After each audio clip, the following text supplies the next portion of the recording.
The night my carefully rebuilt life cracked open again. I was standing in a rented tuxedo, staring at my reflection in a hotel mirror, realizing I had agreed to a lie so bold it could either heal me or destroy what little dignity I had left.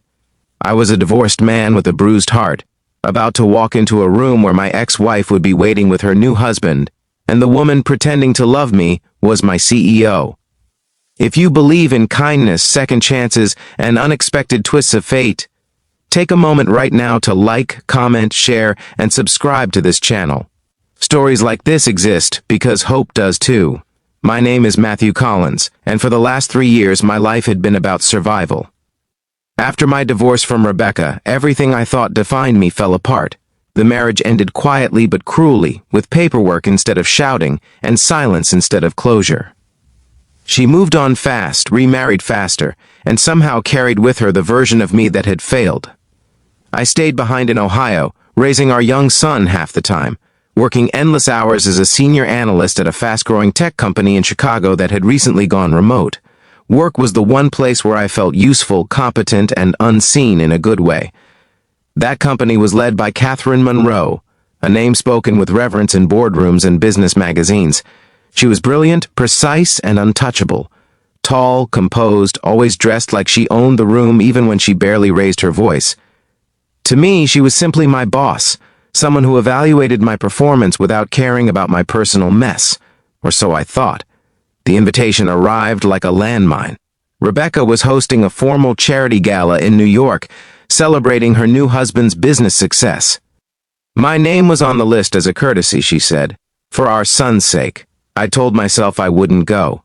But pride has a strange way of dressing itself as responsibility.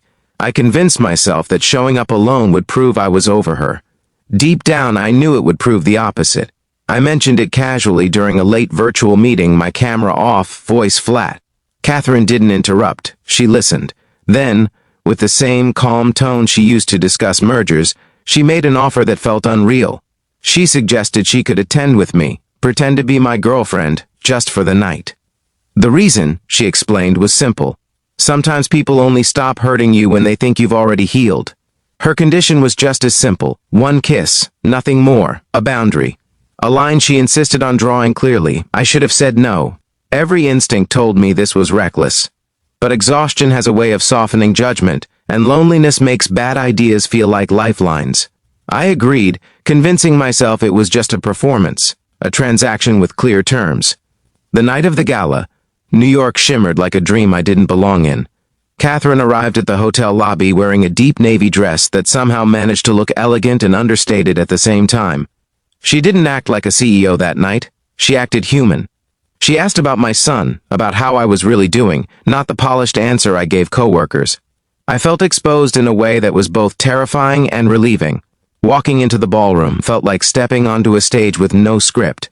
Rebecca noticed immediately. Her eyes flicked from me to Catherine, lingering just long enough to register confusion, then something sharper.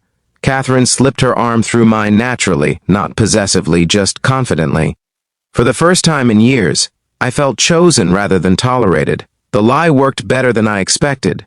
People smiled differently. Rebecca's polite indifference cracked into visible discomfort. Her new husband watched me with curiosity instead of pity. And yet, beneath the surface victory, something else stirred. Catherine wasn't just acting. There was a warmth in the way she leaned toward me, a quiet protectiveness in her posture, as if she understood the weight I carried without needing details. When the moment came, the condition I had agreed to loomed heavier than the room itself. The kiss was supposed to seal the illusion, a harmless gesture to sell the story. But when Catherine leaned in, the world slowed. The kiss was brief, gentle, and devastatingly real. It wasn't about jealousy or appearances. It felt like forgiveness pressed softly against my mouth, like permission to feel again. After that night, nothing snapped back into place the way I expected. The gala ended. We returned to our separate lives, but the space between us had changed shape. At work, Catherine remained professional, yet there were moments when her eyes softened, when silence stretched longer than necessary. I told myself I was imagining it, projecting hope where none existed. Then Rebecca called. She apologized, not for the divorce, not for moving on, but for underestimating me. Seeing me that night, she said, made her realize I wasn't broken, just different now. The words should have felt triumphant. Instead, they felt like closure arriving too late to matter. The real challenge wasn't my ex-wife anymore. It was the truth I was avoiding. I had fallen for someone I wasn't supposed to love, someone whose world was larger, sharper, and far more complicated than mine. Catherine had everything, and yet I sensed a loneliness in her too, one hidden behind success and discipline. Weeks later, she asked to meet in person, this time not as my boss. We walked along Lake Michigan under a gray sky that matched my nerves. She admitted that the kiss hadn't been just a condition for her either. It had been a test she failed willingly. She had spent years keeping people at a distance, believing intimacy was a liability. Pretending to care had shown her how much she already did. Life didn't suddenly become perfect.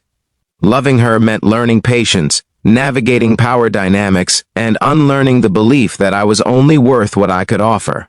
But slowly, my life expanded. My son adored her in a quiet, cautious way. Work felt lighter. I stopped measuring my worth against my past. Just before the ending of this story, I want to ask you something special. Please comment below with the word hope if you believe that even broken beginnings can lead to beautiful chapters. In the end, the lie that was meant to make someone jealous became the truth that saved me. Not because it proved anything to my ex-wife, but because it reminded me that love doesn't always arrive the way we expect. Sometimes it comes disguised as a favor, a condition, a single kiss that wakes a sleeping heart.